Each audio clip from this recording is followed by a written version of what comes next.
Hi, I'm George Ramelkamp. I'm the bicycle workshop manager for Cycling Plus and Bike Radar. We've come across a rather exciting new piece of equipment with the upcoming cyclocross season. We thought we would give you a little preview about the product and its installation. So have a look at this.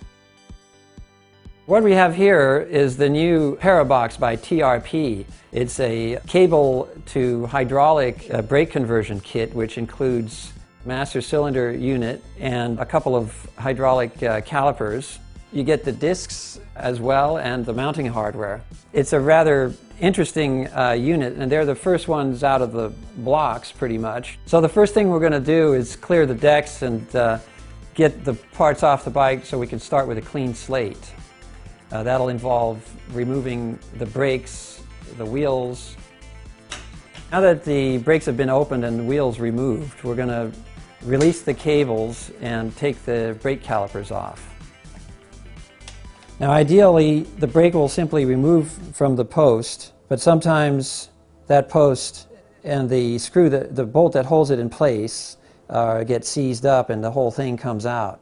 On the front of the bike, there'll probably be a cable hanger that's removable, so you'll want to get rid of that. And if at all possible, you can get rid of the post mounts on quite a lot of frames and forks. So removing these posts can make the bike look a lot cleaner, but make sure that your spanner is a good tight fit around the flats. They're quite easy to strip if they're tightly screwed into the fork blades. It might be difficult to find decorative caps for anti-boss removal at a bike shop nowadays, but you can also just make do with a little bit of electrical tape.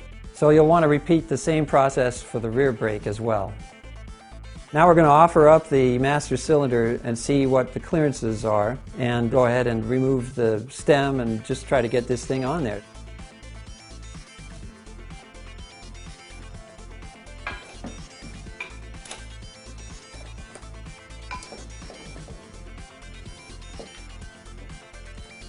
You probably need to know that these hydraulic lines are sized to an average size frame, probably about a 56 centimeter bike, but there's a possibility that you might have to shorten them, in which case you would want to take them to an experienced mechanic at your local bike shop, or if you feel confident enough doing it yourself.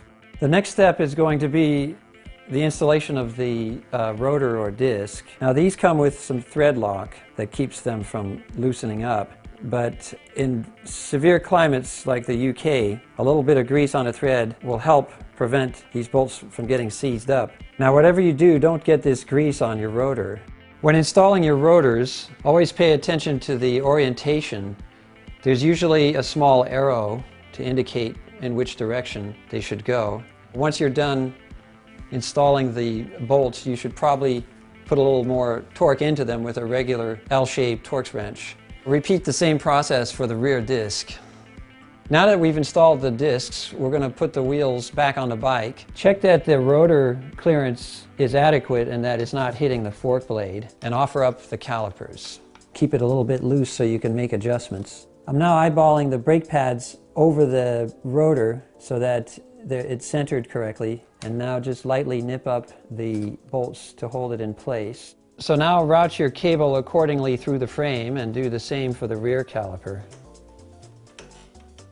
So now that you've installed the calipers and wheels, get some trusty zip ties and loosely tie up your hydraulic lines. So the TRP system comes with these little feeder noodles into which you plug in your brake cable. So we're going to offer this up and put a little mark in the cable and then go ahead and cut. So this thing fits in this hole over here.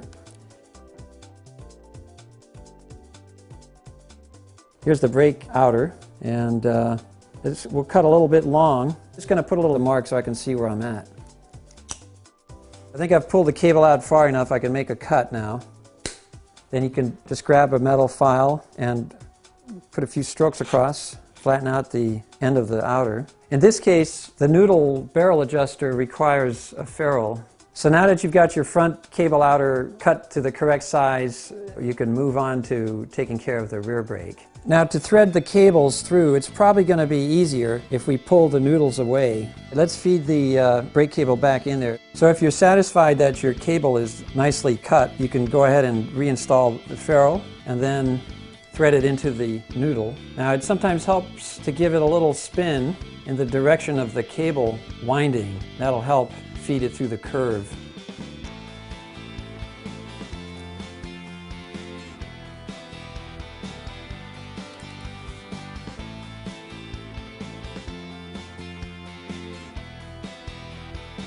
Make sure that all of the cable ends and ferrules are correctly seated. So now, while immobilizing the anchor assembly with a 9mm open end, you can tighten the grub screw. In this case, it's 2.5mm Allen key. Don't overdo it, but it should be pretty snug. So as before, you can now repeat the same process for the rear brake. So now that you're satisfied that the cables are correctly anchored and your calipers are approximately positioned over the rotors with the bolts nipped up, we can give the brakes a little try, give them a squeeze. Well, that feels pretty good. And now we're ready to cut and crimp the cable inners to prevent fraying and tidy everything up.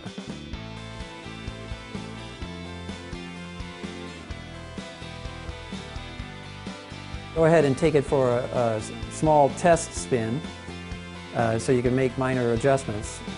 And after that test ride, you should probably recheck all the nuts and bolts before riding it properly.